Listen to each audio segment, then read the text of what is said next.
Hi guys, welcome back to my channel. आज मैं आपके साथ एक नया एफएफ शेयर करने वाली हूँ।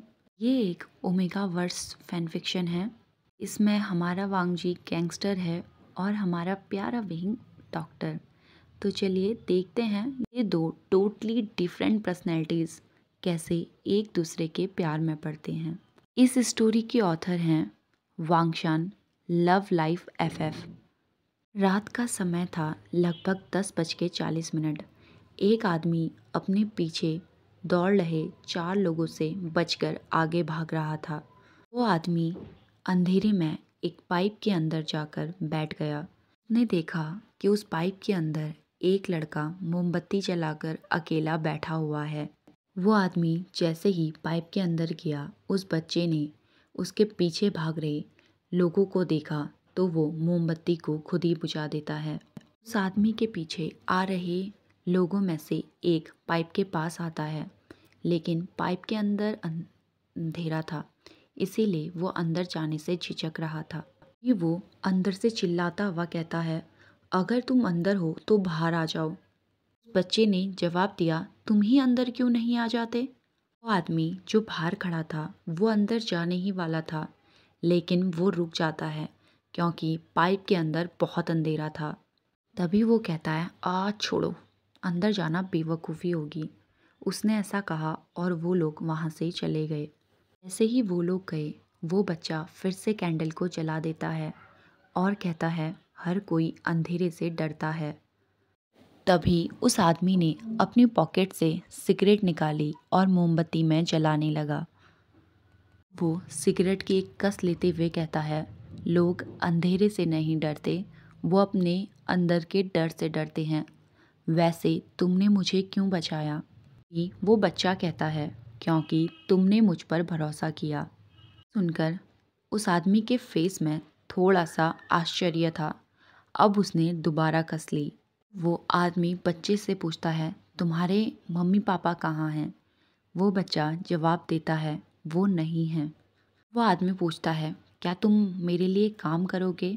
इस पर वो बच्चा कहता है, मैं किसी के लिए काम नहीं करता, पर तुम मेरे साथ काम करना चाहते हो तो क्यों नहीं, ज़रूर। इस बात पर वो आदमी थोड़ा मुस्कुराता है और पूछता है, तुम्हारा नाम क्या है? उस बच्चे ने जवाब दिया, मेरा नाम वांगची है। अब वो आदमी कहता है, मेरा नाम लियू गैंगस्टिंग है। तुम्हारा हमारे गैंग में स्वागत है वांगजी। वांगजी इस बात पर सिर्फ हूँ करता है और तब से वांगजी गैंगस्टर बन गया। अंडरवर्ल्ड का सबसे खतरनाक गैंगस्टर, जिससे हर कोई डरता है। वो इतना ज़्यादा फेमस हो गया था कि न्यूज़पेपर में सिर्फ उसकी खबर थी और लोग पूछ रहे थे, आखिरकार ये वांगजी है कौन? 19 साल बाद अभी एक हॉल में काफ़ी सारे लोग बैठे हुए हैं। उन सभी के बीच में मीटिंग चल रही है। भी उनमें से एक माफिया जिसका नाम याऊ है, वो कहता है, सुनो, जैसे ही लियो आएंगे हम उनसे हमारे गैंगस्टर लीडर को चुनने के लिए कहेंगे, क्योंकि अब वो बूढ़े हो गए हैं और अब एक नया गैंग में लीडर चुनने का टाइम आ गया है। याऊ कहता है, जैसे ही वो आएगा हम सब अपने लिए स्टैंड लेंगे। सभी अग्री करते हैं। जैसे ही लियो आया, सब उसके लिए खड़े हो गए। इस बात पर याओ गुस्से में कह रहा था, मैंने अपने लिए स्टैंड लेने को कहा था, ना कि उनके लिए स्टैंड होने को। जैसे ही मिस्टर लियो अंदर आते हैं, वो पूछते हैं, ये सब क्या है? आज यहाँ पर मीटिंग किस बात की रखी है? वैन चाओ अंदर आते हुए कहता है, कुछ नहीं मिस्टर लियो। वैन चाओ को देखकर लियो कहता है, तुम भी यहाँ हो? कहीं आज सूरज पश्चिम से तो नहीं उतरा है? इस बात पर वेंचाओ ने स्मिक करते हुए कहा, ओ ऐसा कुछ नहीं है, मैं हर मीटिंग में आता हूँ मिस्टर लियो। अब याओ ने कहा, मिस्टर लियो, हम सभी अब अपना माफिया किंग चुनना चाहते हैं। आप बूढ़े हो गए हैं, इसीलिए हमें एक यंग माफिया किंग की ज़रूरत है और हम सभी ने डिसाइड किया है कि हम वैन चाओ को अपना नया माफिया किंग चुनेंगे। लियो कहता है, बुरा मत मानना, पर मेरे समझ ये नहीं आ रहा कि तुम इस बंदर को माफिया किंग क्यों बनाना चाहते हो। मुझे लगता है इससे अच्छा वांगजी बनेगा, क्योंकि उसके पास दिमाग है, इस बंदर के पास नहीं। सुनते ही वेन चाओ की भौहें टेढ़ी हो गई। अब वो कहता है, क्या सच में वांगजी? एक बात बताओ, क्या हम सभी को पता भी है कि वांगजी एग्जिट करता भी है या नहीं? में से किसी ने भी वांगजी को आज तक नहीं देखा। हमें तो ये भी नहीं पता कि वो सच में है भी या नहीं। लियू कहता है, तुम लोगों ने वांगजी को नहीं देखा, इसका मतलब ये नहीं कि वांगजी है नहीं। तभी वेंचाओ कहता है, अगर वो है तो उसे बुलाओ।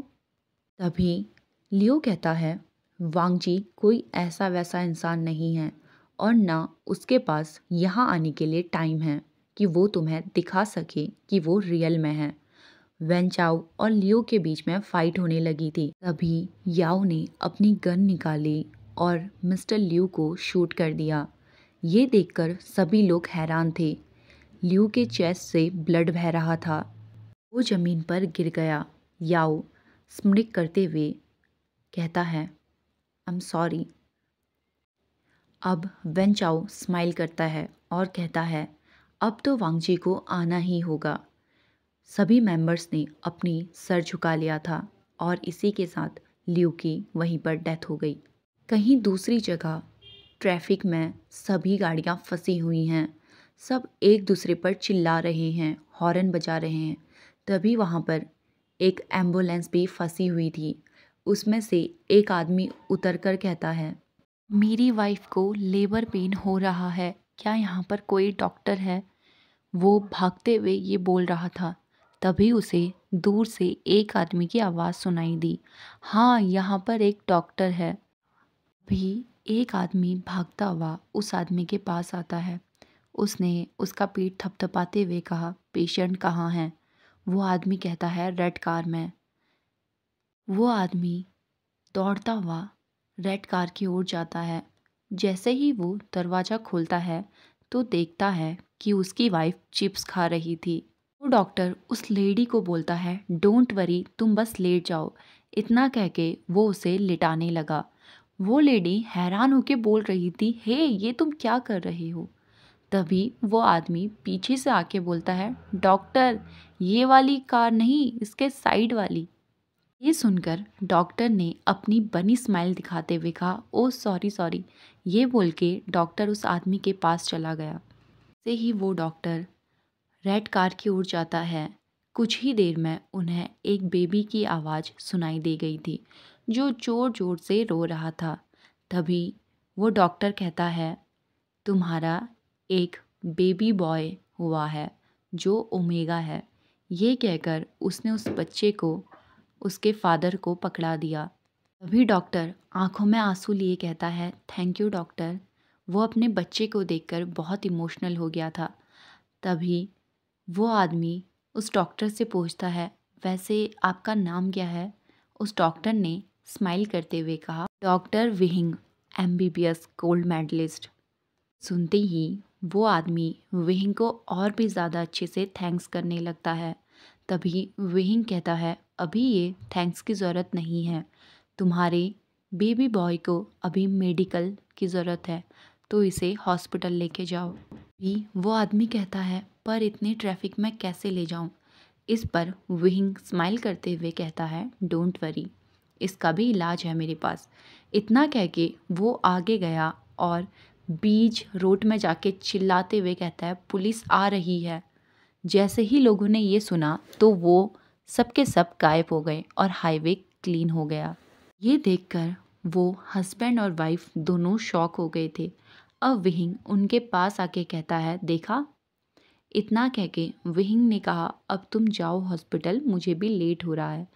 वो लोग हॉस्पिटल चले गए और विहिंग बस में बैठ के अपनी साइड चला गया। वो बस थोड़ा आगे जाके एक बस स्टॉप पर रुकती है। विहिंग नीचे उतरता है। उसके दोनों हाथ में हैंडबैग थे और पीठ में एक बैकपैक था। विहिंग अपनी जेब से फ़ोन निकालते हुए कहता है, फाइनली कुसू लैंड। यहाँ मैं बहुत लंबे समय बाद आ रहा हूँ। विहिंग ने इधर उधर देखा तो उसकी नज़र एक टी स्टॉल पर पड़ी जहाँ एक बूढ़ा आदमी सबके लिए चाय बना रहा था। हिंग उसके पास जाकर पूछता है, ग्रैंडपा आपको पता है कि हाउस नंबर 66 कहाँ पर है? आदमी ने विहिंग की ओर देखा और नोट किया। अब वो ओल्ड मैन कहता है, यहाँ से सीधा जाओ, तुम्हें एक पोस्ट ऑफिस मिलेगा, वहाँ से राइट मुड़ जाना, जो पहला घर होगा वो 66 नंबर का होगा। विहिंग उस ग्रैंडपा को थैंक्स करके जा ही रहा था, तभी उन्होंने विहिंग को रोकते हुए कहा, रुको बच्चे, तुम कौन हो? मैंने आज से पहले तुम्हें यहाँ नहीं देखा। विहिंग कहता है, ग्रैंडपा मैं विहिंग हूँ, वी लूसी का छोटा भाई। बूढ़ा आदमी अपने सर को खुजलाते हुए कहता है, ओ पर मुझे तो ध्यान नहीं है कि उसका छोटा भाई भी है। विहिंग कहता है, मैं पिछले हफ्ते ही लंदन से वापस आया हूँ, इसीलिए आपने मुझे नहीं देखा होगा। वो ओल्ड मैन कहता है, अच्छा बाय द वे तुम क्या करते हो? विहिंग स्माइल करते हुए कहता है, मैं डॉक्टर हूँ। ये सुनते ही वो ग्रैंडपा कहते हैं, ओह ये तो बहुत अच्छी बात है। कुछ दिनों से मेरे बैक में बहुत पेन है, मैंने बहुत सारे डॉक्टरों को दिखाया पर कोई भी राहत नहीं मिली। क्या तुम मुझे बता सकते हो कि मुझे क्या करना चाहिए? तभी विहिंग कहता है, हाँ हाँ मैं आपको बताता हूँ, आप शॉप से बाहर आइए, मैं एक बार एग्जामिन कर लेता हूँ। वो ओल्ड मैन शॉप से बाहर आते हैं और जहाँ पे कस्टमर बैठते हैं उस कुर्सी में बैठ जाते हैं। हिंग उन्हें लेटने को बोलता है और उन्हें एग्जामिन करने लगता है।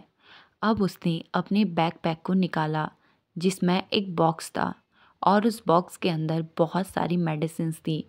विहिंग अपनी नोटबुक में कुछ मेडिसिन्स को कितने टाइम पे खाना है ये लिख देता है और ग्रैंडपा को मेडिसिन्स दे देता है। अब विहिंग कहता है, मैंने इन दवाइयों की टाइमिंग नोट्स में लिख दी है, आपको ये दवाइयाँ टाइम से खानी हैं, इससे आपको राहत मिलेगी। ग्रैंडपा विहिंग को थैंक यू बोलते हैं और विहिंग उनकी हेल्प करके अपनी बहन के घर की ओर बढ़ जाता है। वो जल्द ही अपने बहन के घर में पहुंच गया था। उसने दरवाजे को नॉक किया, तभी एक लड़की दरवाज़ा खोल के बोलती है, ब्रदर इन लॉ। विहिंग हंसते हुए उससे कहता है, सिस्टर इन लॉ। अब वो दोनों हक करते हैं। उसकी सिस्टर इन लॉ ने उसे अंदर आने को बोला। अब विहिंग अंदर आके बोलता है, वैसे वो दोनों कहाँ हैं, मेरा नेफ्यू और मेरी सिस्टर? वी यांग कहती है, तुम्हारी बहन किसी केस की वजह से ऑफिस गई हुई है, उसने कहा है कि वो 6 बजे तक लौटेगी और तुम्हारा नेफ्यू स्कूल के लिए रेडी हो रहा है। वी यांग को चिढ़ाते हुए कहता है, वैसे सिस्टर इन लॉ तुम अभी भी काफ़ी हॉट हो, तुम्हें देख के कोई नहीं कह सकता कि तुम एक बच्चे की माँ हो। ये सब विहिंग उसे टीज करते हुए कह रहा था। भी वी यांग कहती है, वैसे विहिंग 7 साल हो गए, तुम अभी भी वैसे ही दिखते हो। हम बस एक बार मिले हैं हमारी शादी में, और देखो इतने लंबे टाइम में तुम और ज़्यादा क्यूट और हाँ थोड़ा नॉटी भी हो गए हो। विहिंग अपने दोनों बैग को नीचे रख देता है और उसकी भाभी ने उसे गेस्ट रूम दिखा दिया था जहाँ वो स्टे करने वाला था। ही वो रूम में पहुँचता है, उसकी भाभी कहती है, आशान तुम फ्रेश हो जाओ, मैं तुम्हारे लिए खाना लगाती हूँ। विहिंग नोट करता है। अब विहिंग नहाने के लिए चला गया। नहाने के बाद एक टॉवल उसकी कमर में लपेटा हुआ था और एक टॉवल से वो अपने बालों को सुखा रहा था। अब वो ड्रॉर से हेयर ड्रायर निकालता है और अपने बालों को सुखाने लगता है। बाल सुखाने के बाद उसने अपने बैग से एक प्लेन टी शर्ट निकाली और हाफ पैंट निकाली, जिसे पहनकर वो बाहर चला गया। जैसे ही वो डाइनिंग रूम में पहुंचता है, वहाँ पर उसका फेवरेट फूड लगा हुआ था, जिसे देखकर वो अपनी बनी teeth दिखाने लगा। से ही विहिंग एक बाइट लेता है, उसे वो खाना बहुत टेस्टी लगता है। तभी वो अपनी सिस्टर इन लॉ से कहता है, आप इस दुनिया की सबसे बेस्ट सिस्टर इन लॉ हैं। विहिंग ने मुंह बनाते उसकी भाभी स्माइल करते हुए कहती है, इसके लिए थैंक्स कहने की ज़रूरत नहीं है वशान। खाना खा के जब विहिंग अपने हाथ धोने जाता है, तब उसने अपने नेफ्यू को देखा जो रेडी होके बाहर आ रहा था। विहिंग उसे टाइटली हग कर लेता है और गोद में उठा लेता है, जिसे देखकर उसका नेफ्यू खिलखिला उठा था। अब उसका नेफ्यू स्माइल करते हुए कहता है, uncle I really miss you. तभी विहिंग कहता है, oh I really miss you too buddy. वो दोनों एक दूसरे को हग किए हुए थे, जिसे देखकर उसकी भाभी कहती है, बस बस तुम्हें स्कूल के लिए लेट हो रहा है। तभी उसका नेफ्यू कहता है, नहीं नहीं मुझे स्कूल नहीं जाना, मुझे अंकल विहिंग के साथ खेलना है। तभी विहिंग उसे समझाते हुए कहता है, बड़ी स्कूल बहुत इम्पॉर्टेंट है, अगर तुम स्कूल नहीं जाओगे तो तुम एक इंटेलिजेंट अल्फ़ा कैसे बनोगे। उसका नेफ्यू वी जिन मना कर रहा था, पर विहिंग ज़बरदस्ती उसे जाने को कहता है। उसका नेफ्यू अभी 6 साल का है, वो एक अल्फ़ा है और वो अपने अंकल को बहुत प्यार करता है। वी यंग उसी स्कूल में पढ़ाती थी जहाँ वी जिन पढ़ता था, वो एक ओमेगा थी।